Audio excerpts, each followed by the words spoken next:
Hi guys, for today's vlog at ayan nga ka-crabs at pupunta kami ngayon sa bayan ng Rojas ng Oriental Mindoro.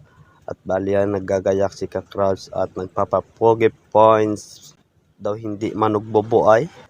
Aha. Oh my God! At yan nga ka-crabs at tapogi-pogi mo tayo ngayon at sana all. kami ay pupunta ng bayan at kasi nga ka-crabs ay magja-Jollibee kami magpamilya ngayong tanghali.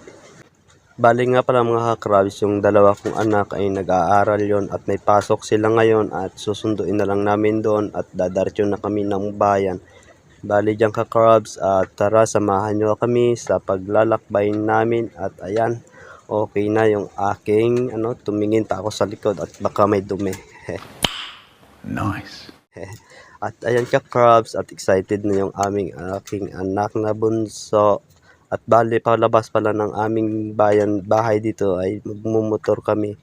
Pagdating po ng labasan ay kami ay kukumute ng tricycle. At yun inabutan pa kami ng ulan at dyan ay nagpasilong muna kami ka-crabs. At pagkatila ay pinuntahan namin yung aming dalawang anak dito sa school. At ayun sinalubong na kagad ng kanyang bunsong kapatid.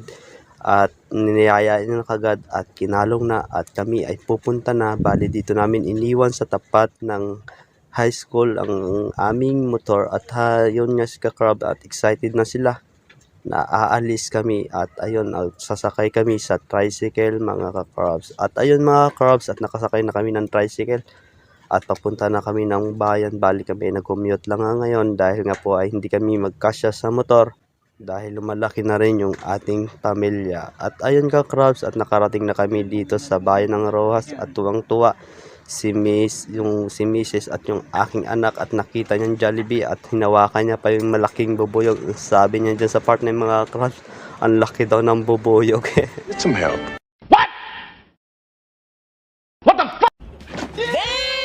At ayun sa dalawang palapag nga kami kakain kasi nga po mga crabs ay puno na doon sa baba. Kaya si Mrs. ay nag-order na at nauna kami dito sa taas habang kami ay naghihintay ng aming i-orderin.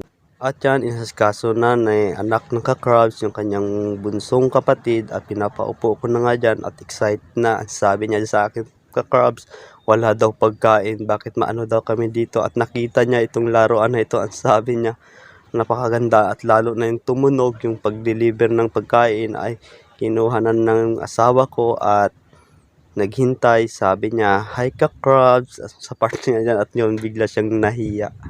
Grabe yung tuwa nila dyan mga crabs at hindi nila masasuklian talaga yung pera o yung mga kanilang kaligayahan. Nabulol pa ako. Some help. Doon. At ayun mga ka-crabs at sabi ng anak ko dyan na bunsong anak ko ay makain na nga daw siya ng fried chicken. At ayun at dito kami sa dalawang palapag at ito po yung bayan ng Rojas dito sa amin mga crabs at medyo makulimlim lang nga dahil po ay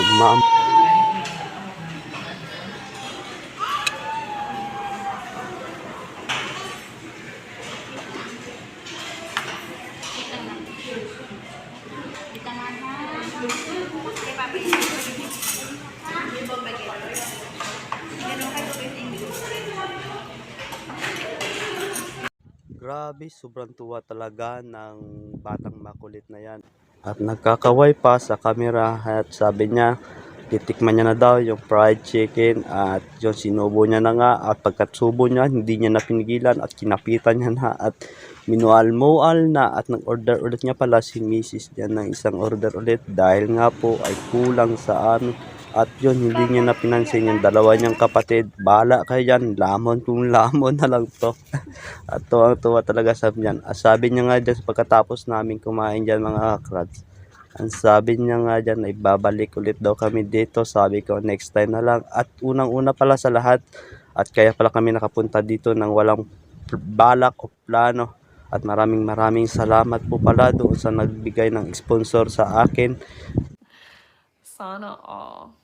Bali nga ito ka-crabs ay binigay lang sa akin ng sponsor itong pera na ito at sabi niya sa akin ay hindi ko na lang daw po babanggitin yung kanyang pangalan at yung lugar na lang, at shout out sa iyo sa taga La Union po ang nagpadala sa akin at nag-message sa akin sa Facebook, at isa din nating followers. At dyan na nga ka-crabs, at uuwi na kami, at maraming salamat po sa nagbigay o handog ng kanilang biyaya sa amin, at maraming salamat po, at sana pagpalain pa kayo at bigyan pa kayo ng magandang buhay at magandang pamumuhay. At yan nga ka-crabs, sa part na yan, at may nakita pa yung anak ko ng bola at nagpabili siya at tuwang-tuwa siya dyan mga ka-crabs. At dyan ka-crabs ay pauwi na kami, at maraming salamat po sa walang sawang sumusuporta, at sa hindi pa po nakapag-follow ay paki-follow na lang po para po ma-update kayo sa aking video. At bye-bye!